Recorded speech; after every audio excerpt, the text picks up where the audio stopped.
Hi! This is Revathi. Welcome to అందమైన కథల పొదరిల్లు. వీడియోస్‌కి లైక్స్, కామెంట్స్, షేర్ చేస్తున్న మిత్రులకి థ్యాంక్ యూ సో మచ్. ఇక కథలోకి వెళ్తే 'ప్రేమ మనసులు' ఎపిసోడ్ నంబర్ 15లోకి వచ్చేసాము. రోజులు గడుస్తుంటాయి. అశోక్, రేణు వాళ్ళ ప్రేమను పంచుకుంటూ ఒకరంటే మరొకరికి ప్రాణంగా మెలుగుతుంటారు. ఆఫీస్‌లో మాత్రం బాస్ అండ్ ఎంప్లాయీ లాగా హుందాగా వ్యవహరిస్తూ ప్రాజెక్ట్‌తో బిజీగా ఉంటారు.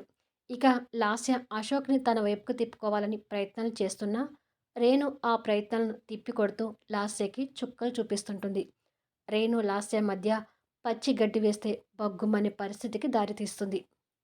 ఒకరోజు రేణు బెడ్ మీద ఆలోచిస్తూ కూర్చుంది. అప్పుడే అశోక్ వచ్చి, "ఏంటి దెయ్య రాక్షసి, ఏదో ఆలోచిస్తున్నావు" అంటాడు. "మా నాన్న మన పెళ్లి చేయడం కోసం ఇల్లు బేరం పెట్టాడంట అశోక్" అంటుంది. "అయ్యో! ఎందుకు రేణు? ఇల్లు అమ్మకపోతే మన పెళ్లి చేసుకోలేమా? ఉండు, ఇప్పుడే మీ నాన్నగారితో ఫోన్ చేసి మాట్లాడతాను" అని ఫోన్ తీస్తుంటే, "అవసరం లేదులే అశోక్. ఈ విషయం అక్కకి, బావగారికి తెలిసి ఇల్లుని అమ్మకుండా చేశారంట" అంటుంది. "అవునా! మంచి పని చేశారు. లేకపోతే పెళ్లి కోసం ఇల్లు అమ్ముకోవడం ఏంటి?" అంటాడు. "అంతేకాదు అశోక్, బావగారు నన్ను మరదలుగా చూడటం లేదు, కూతురుగా చూస్తున్నారు. రేణు నా పెద్ద కూతురు. పింకీ ఎంతనో నాకు రేణు అంత. రేణుకి తండ్రి స్థానంలో ఉండి అన్ని బాధ్యతలు తీసుకుంటానని బావగారు నాన్నకి మాటిచ్చారంట. ఇది విన్న దగ్గర నుంచి బావగారి మీద నాకు ఇంకా గౌరవం పెరిగింది అశోక్. బావగారు చాలా మంచివారు కదా" అంటుంది అభిమానంగా. "నిజమే రేణు. దివ్య మంచి మనసుతో వంశీని కడిగిన ముత్యంలా మారిపోయాడు. నిన్ను కూతురిలా ట్రీట్ చేస్తున్నాడంటే వంశీ మంచితనం ఏంటో అర్థమవుతుంది. ఒకప్పుడు నాకు దివ్య ఒకతే బెస్ట్ ఫ్రెండ్ అనుకున్నాను. ఇప్పుడు దివ్యతో పాటు వంశీ, నువ్వు కూడా బెస్ట్ ఫ్రెండ్స్ అయ్యారు. ఇప్పుడు ఈ బెస్ట్ ఫ్రెండే నాకు భార్య అవ్వబోతుంది" అంటాడు రేణుని దగ్గరికి తీసుకుంటూ. ఎప్పటిలాగే అశోక్ రేణుని తీసుకొని కారులో ఆఫీస్‌కొస్తుంటాడు. కార్ పార్కింగ్ చేసి ఆఫీస్ వైపు నడుస్తూ, "హా! రేణు, నీతో ఒకటి చెప్పాలి" అంటాడు. "ఏంటి బాస్" అంటుంది. "ఇంకా మన ఆఫీస్‌లో అడుగు పెట్టలేదే, బయటే ఉన్నాం. బాస్ అని కాకుండా పోరా, రారా అని పిలవచ్చు" అంటాడు నవ్వుతూ. రేణు కూడా నవ్వి, "ఏంటో చెప్పు అశోక్" అంటుంది. "సాయంత్రం హైదరాబాద్ వెళ్ళటానికి మనిద్దరికీ టికెట్స్ బుక్ చేశాను" అంటాడు. "ఇంత సడన్‌గా దేనికి?" అంటుంది. "పింకీ పాపని చూడాలనిపిస్తుంది రేణు. ఎన్ని ఫొటోస్, వీడియో చూసినా పాపను డైరెక్ట్‌గా చూసిన ఫీలింగ్ అనిపించదు కదా. పైగా వంశీ పేరెంట్స్, అదే మా పెద్దమ్మ, పెదనాన్న కూడా వచ్చారని వంశీ చెప్పాడు. వెళితే వాళ్ళని కూడా చూసినట్టుగా ఉంటుంది. ఎలాగూ ఈరోజు ఫ్రైడే, రేపు ఎల్లుండి ఆఫీస్ ఉండదు. అందుకే హైదరాబాద్ ప్లాన్ చేశాను" అంటాడు. "అయితే సాయంత్రం ఆఫీస్ నుంచి కొంచెం ఎర్లీగా బయలుదేరదాం అశోక్" అంటుంది. "అలాగే" అంటూ ఇద్దరు నవ్వుతూ మాట్లాడుతూ ఆఫీస్ లోపలికి వెళ్తారు. లాస్య వాళ్ళిద్దరిని అలా చూస్తూ కోపంగా పిడికిలి బిగించుకొని, ఆఫీస్లో మాత్రం ఒకరికొకరు ఎవరో అన్నట్టుగా ఉంటారు, బయట మాత్రం చెట్టాపట్టాలు వేసుకుని నవ్వుతూ తిరుగుతుంటారు అని కుళ్ళుని ప్రదర్శిస్తుంటుంది. అనుకున్నట్టుగానే ఆ రోజు నైట్కి అశోక్, రేణు దివ్య బృందావనానికి చేరుకున్నారు. ప్రసన్నాంబ, నారాయణ భోజనాలు చేసి వీరి కోసమే ఎదురు చూస్తూ కూర్చున్నారు. అశోక్, రేణు వాళ్ళిద్దరిని చూడగానే ఇద్దరూ వాళ్ళ కాళ్ళకి నమస్కరించి, "ఎలా ఉన్నారు పెద్దమ్మ? ఆరోగ్యం ఎలా ఉంది పెద్దనాన్న?" అని అశోక్ వారిని ఆత్మీయంగా పలకరిస్తాడు. "బాగున్నాం అశోక్" అని ప్రసన్నాంబ రేణు బుగ్గని పట్టుకొని నొక్కుతూ, "అలాంటి వాడిని చేసుకోవాలి, ఇలాంటి వాడిని చేసుకోవాలని కలలు కని చివరికి ఆఫీస్ బాయ్‌గా ఉన్న అశోక్‌ని ఇష్టపడ్డావన్నమాట" అంటుంది నవ్వుతూ. "పోండి అత్తయ్య, మీరెప్పుడూ నా సపోర్ట్ అని మాటలు చెప్తారు కదా, కనీసం మీరైనా నాకు నిజం చెప్పరా" అంటుంది బుంగమూతి పెట్టుకుంటూ. "నిన్ను ఈ బుంగమూతిలో చూడాలనే నీకు నిజం చెప్పలేదే" అంటుంది ప్రసన్నాంబ నవ్వుతూ. పక్కనున్న దివ్య వాళ్ళ మాటలను చూసి నవ్వుతుంటుంది. ఇంతలో వంశీ పాపనెత్తుకొని అక్కడికొస్తూ, "ఏంటి ఫ్రెండ్, మీకోసం ఎంతసేపు నుంచి వెయిట్ చేస్తున్నానో తెలుసా? ఇంత లేటుగానా వచ్చేది" అంటాడు. అశోక్ వంశీ దగ్గర నుంచి పాపని ఎత్తుకుంటూ, "మేము కరెక్ట్ టైంకే బయలుదేరాం ఫ్రెండ్, కానీ ఫ్లైట్ లేట్ అయింది" అంటాడు పాపని ముద్దు పెట్టుకుంటూ. కొద్దిసేపు అందరూ కూర్చొని మాట్లాడుకుంటారు. నారాయణ గారు లేస్తూ, "సరే అశోక్, మేము వెళ్ళి పడుకుంటాం. మీరు కూడా భోజనం చేసి పడుకోండి" అంటాడు. "మీరు భోజనాలు చేశారా మావయ్య" అని అడుగుతుంది రేణు. ప్రసన్నాంబ కూడా లేస్తూ, "మందులు మింగడం కోసమేనా తొందరగా భోజనాలు చేయాల్సి వస్తుంది రేణు. మీరు కూడా ప్రయాణం చేసి అలసిపోయి ఉంటారు. భోజనం చేసి పడుకోండి. అమ్మ దివ్య, వాళ్ళ భోజనాల సంగతి చూడు" అంటుంది అక్కడి నుంచి వెళ్తూ. అలాగే అత్తయ్య అని దివ్య కూడా లేవబోతుంటే పక్కన కూర్చున్న వంశీ దివ్య చేపట్టుకుని లాగి తల్లిదండ్రులు పోయింది చూసి రూమ్లో మాకు డ్రింక్ మీకు కూల్ డ్రింక్ పెట్టాను నలుగురం అవి తాగిన తర్వాత భోజనం చేద్దాం అంటాడు. ఓహో, అందుకనేనా ఇందాక నుంచి అశోక్ ఎప్పుడు వస్తాడా అని కాలు కాళ్ళని పిల్లిలా తిరుగుతున్నారు అంటుంది కాస్త చిరుకోపంగా. ఫీల్ అవకే, చాలా రోజుల తర్వాత నలుగురం ఒక దగ్గర ఉన్నాం కదా, చిన్న సంతోషం కోసం అంటాడు. కొద్దిసేపటికి నలుగురు ఒక దగ్గర చైర్లలో కూర్చొని ఉంటారు. వంశీ, అశోక్ మందు తాగుతుంటే దివ్య, రేణు థమ్సప్ తాగుతుంటారు. రేణు థమ్సప్ని కొంచెం తాగి ఇబ్బంది పడుతూ తల పట్టుకొని, ఏదో మీతో కావాలని ఈ డ్రింకులో కూర్చున్నాను కానీ నేను అసలు ఈ డ్రింక్స్ తాగలేను. ఇవి తాగితే ఘాటుకి తలంతా దిమ్ముగా అనిపిస్తుంది అని అంటుంది. అయ్యో రేణు, నువ్వు కూల్ డ్రింక్కే ఇంత ఇబ్బంది పడుతున్నావు. మీ అక్క అయితే ఈ మందు బాటిల్ లేపేస్తుంది తెలుసా అంటాడు వంశీ దివ్య వైపు కొంటెగా చూస్తూ. వంశీ మాటకు పక్కన కూర్చున్న దివ్య ఒక్కసారిగా కంగు తిన మొహం పెడుతుంది. రేణు ఆశ్చర్యపోతూ, ఏంటి, అక్క మందు తాగుతుందా అంటుంది. తాగుతుందా అని చిన్నగా అంటావేంటి రేణు? ఒకరోజు బాటిల్ మొత్తం తాగి ఏం చేసిందో తెలుసా అంటాడు. దివ్య అదే ఫేస్తో కంగారు పడుతుంటుంది. ఏం చేసింది బావగారు అని అడుగుతుంది రేణు క్యూరియాసిటీగా. ఏం చేసిందంటే అని వంశీ చెప్పబోతుండగా దివ్య ఎవరూ చూడకుండా తన కాలుతో వంశీ కాల్ని గట్టిగా తొక్కుతుంది. అబ్బా అంటూ ఆ నొప్పికి వంశీ గట్టిగా అరుస్తాడు. అశోక్కి అదంతా అర్థం అవుతుంటుంది. కానీ రేణు అర్థం చేసుకోలేక, ఏమైంది బావగారు అలా అరిచారు అంటుంది. మీ బావగారి కాలికి ఏదో చీమ కుట్టినట్టుంది రేణు, అందుకే అలా అరిచారు అని కదా వంశీ గారు అంటుంది దివ్య వంశీ వైపు చిరుకోపంగా చూస్తూ. చీమకే అంత గట్టిగా అరిచారేంటి బావగారు అంటుంది రేణు అమాయకంగా చూస్తూ. వంశీ దివ్య కోపాన్ని చూస్తూ, అంటే కుట్టింది చాలా పెద్ద చీమ రేణు. చీమ బాగా కోపంతో ఉందనుకుంటా, అందుకే గట్టిగా కుట్టింది అంటాడు కాస్త భయపడుతూ. అశోక్కి వంశీ పరిస్థితి అర్థమై నవ్వొస్తుంటుంది. ఓహో, అలాగా, ఇంతకీ అక్క డ్రింక్ చేశాక ఏం చేసిందో చెప్పండి బావగారు అంటూ రేణు మళ్ళీ ఆ టాపిక్ తీసుకొస్తుంది. ఏంటి చెప్పేది, మూసుకొనుండు అంటుంది దివ్య కోపంగా. అది కాదక్క, బావగారు ఏదో చెప్పబోతున్నారు కదా అని అంటుండగా అశోక్ రేణు చెవి దగ్గరకు వచ్చి, ఏ తింగర్దానా, వాళ్ళిద్దరు వైఫ్ అండ్ హస్బెండ్, వాళ్ళ మధ్య ఎన్నో ఉంటాయి, అవన్నీ నీకు చెప్పాలా, దివ్య అన్నట్టుగా మూసుకొని కూర్చో అంటాడు. రేణుకి అప్పుడు అర్థమై, నిజంగా నేను తింగర్దాన్ని అని అనుకుంటుంది. అలా కొద్దిసేపటికి నలుగురు ముచ్చట్లు పెట్టుకుంటూ అదే ముచ్చటతో మరి కొద్దిసేపటికి భోజనాలు ముగిస్తారు. రేణు టెడ్డీ బేర్ పట్టుకొని తన రూమ్లో పడుకోవటానికి రెడీ అవుతుండగా అశోక్ వచ్చి, ఎటుపోయినా ఈ టెడ్డీ బేర్ని వెంట పెట్టుకొని వస్తావా అంటాడు తన బెడ్ మీద కూర్చుంటూ. అవును, దీన్ని హత్తుకొని పడుకోకపోతే నాకు నిద్ర పట్టదు అశోక్ అంటుంది. కొంపతీసి రేపు మన ఇద్దరు పెళ్ళయ్యాక కూడా నన్ను వదిలేసి దీనిని హత్తుకొని పడుకుంటావా ఏంటి అంటాడు. రేణు నవ్వి, నీ మీద కోపం ఉంటే మాత్రం నేను దీనిని హత్తుకొని పడుకుంటాను, అంటే మన ఇద్దరి మధ్య ఇది పడుకొని ఉంటుంది అని అంటుంది. అయితే మన పెళ్ళయ్యాక ఈ టెడ్డీబేర్ని నీకు అస్సలు కనపడనివ్వను. దీనికి అర్థం ఏమిటంటే ఎప్పటికీ నా మీద నీకు కోపం రానివ్వను అంటాడు తన బుగ్గని నొక్కుతూ. నాకు కావాల్సింది కూడా అదే. పెళ్ళయ్యాక ఈ టెడ్డీబేర్ని నాకు ఎంత దూరం చేస్తే నేను నీకు అంత దగ్గరైనట్టు అంటుంది డింపుల్తో నవ్వుతూ. సరే పడుకో, జర్నీ చేసి అలసిపోయి ఉంటావు, నేను కూడా వెళ్ళి పడుకుంటాను అని రేణు దుట్టిన ప్రేమగా ముద్దు పెట్టి గుడ్ నైట్ చెప్పి వెళ్తాడు. ఇక్కడ దివ్య బెడ్రూమ్లో డ్రెస్సింగ్ టేబుల్ దగ్గర నిలబడి తన జడను ముందుకు వేసి కుచ్చుగా ఉన్న కింది కూరలను దువ్వుతుండగా వంశీ వచ్చి, పింకీ ఎక్కడుంది దివ్య అంటాడు. పింకీని అత్తయ్యగా తీసుకెళ్ళి తన దగ్గర పడుకోబెట్టుకున్నారు వంశీ గారు అంటుంది. అయ్యో, మధ్యలో లేచి ఏడుస్తూ అమ్మాని ఇబ్బంది పెడుతుందేమో అంటాడు. దివ్య పక్కనున్న మల్లెపూలు తీసి జడలో పెట్టుకుంటూ, నేను అదే అంటే లేచి ఏడ్చినప్పుడు మీ దగ్గరకు వచ్చి డోరు కొడతానులే అని చెప్పారు అని అంటుంది. వంశీకి ఆ మల్లెపూల వాసన తగిలి వెనుక నుండి దివ్య నడుము మీద నుంచి చేతులు వేసి చుట్టుకుంటూ, పింకిని ఇచ్చావు, మరి బింకుని ఎప్పుడు ఇస్తావు అంటాడు కొంటెగా మల్లెపూల వాసన చూస్తూ. మీకు బింకుని ఇవ్వాలంటే భయంగా ఉంది వంశీ గారు, వంశీ మెడ మీద మురిపెంగా చేతులు వేస్తూ. ఎందుకు భయం అంటాడు ఆ మల్లెపూల వాసనకు మైమర్చిపోతూ. బింకు కూడా మీలాగే చిన్ని కృష్ణుడి బుద్ధులు వస్తాయేమో అని భయం అంటుంది వంశీ నవ్వి దివ్యను తనకి ఎదురుగా తిప్పుకొని. నాలాంటి బుద్ధులొస్తే నీలాంటి మంచి మనసున్న అమ్మాయిని వెతికి పెళ్లి చేద్దాంలే అంటాడు. అంతేకాని బింకుని మంచి పద్ధతిలో పెంచుదామని మాత్రం అనరు అంటుంది. వంశీ నవ్వుతూ వాడు ఎలా పెరగాలో నీ చేతిలోనే ఉంది అంటాడు తనతో కలిసి బెడ్ మీద పడుతూ. సరే గాని త్వరగా అశోక్ రేణుల పెళ్లి జరిపిస్తే పోతుంది కదా వంశీ గారు అంటుంది వంశీ గుండె మీద తలపెట్టి పడుకుంటూ.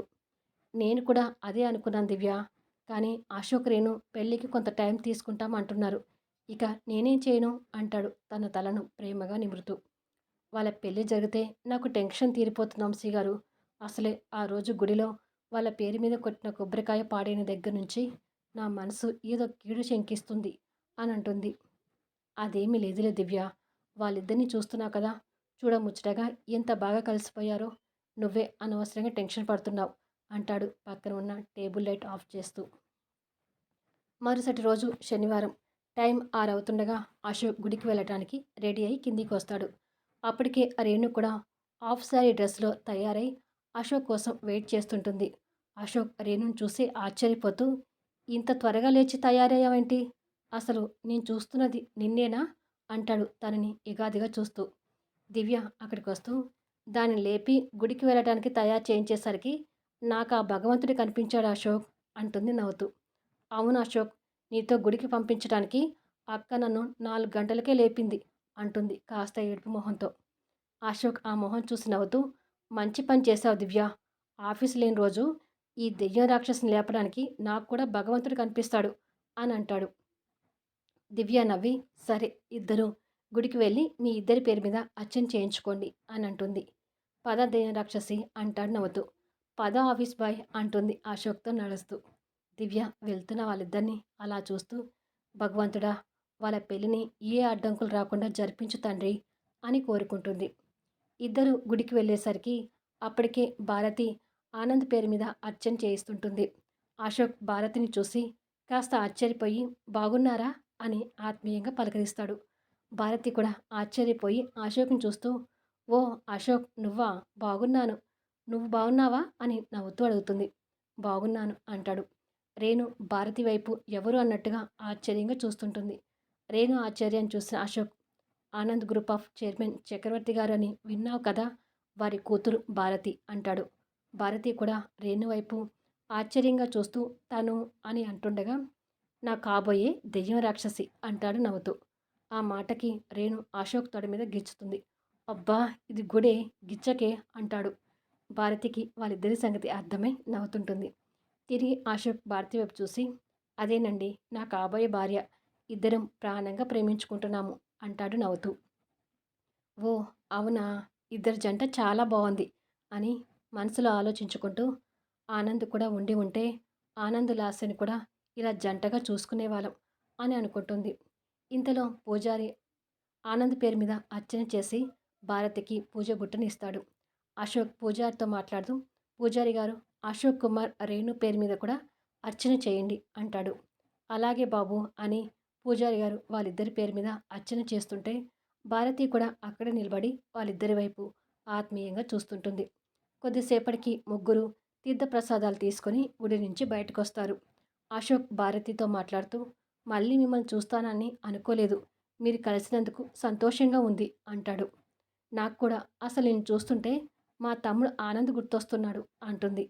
అశోక్ నవ్వుతూ, అది మీ అభిమానం అండి అని కారు వైపుకు వెళ్తూ, మీరు ఎలా వెళ్తారు, నన్ను డ్రాప్ చేయమంటారా అని అంటుండగానే చక్రవర్తి గారి కార్తో అక్కడికి వస్తాడు. అదిగో మా నాన్నగారు వచ్చారు, నేను నాన్నగారితో వెళ్తాను అంటుండగానే చక్రవర్తి గారు అశోక్ని చూసి కార్ దిగి సంతోషంతో దగ్గరికి వచ్చి, చాలా రోజులైంది అశోక్ నిన్ను చూసి, బాగున్నావా అని అడుగుతాడు ఆత్మీయంగా. బాగున్నాను సార్, మీరు బాగున్నారా అంటాడు మనసులో నుంచి వస్తున్న అభిమానంతో. బాగున్నాను అశోక్ అని పక్కన ఉన్న రేణుని చూసి, ఈ అమ్మాయి అంటుండగా అశోక్ క్షణం ఆలోచించి కావాలనే అడుగు దూరంలో ఉన్న రేణుని దగ్గర గుంజుకొని తన భుజాన్ని చుట్టూ చెయ్యి వేసి, రేణు నా స్నేహితుడు వంశీకి మరదలవుతుంది, త్వరలోనే నాకు భార్య కూడా అవుతుంది అంటాడు గంభీరంగా. చక్రవర్తి గారికి అది ఇష్టం లేనట్టుగా మొహ కవలికలు మార్చుకుంటూ, భారతి వెళ్దామా అని కారు దగ్గరికి వెళ్తుంటాడు. రేణు ఆయన చూస్తూ, ఒక్క నిమిషం అంకుల్ అంటుంది. చక్రవర్తి గారు వెనుకకు తిరిగి చూస్తాడు. అశోక్ కూడా రేణు ఏం మాట్లాడబోతుందా అని ఆశ్చర్యంగా చూస్తుంటాడు.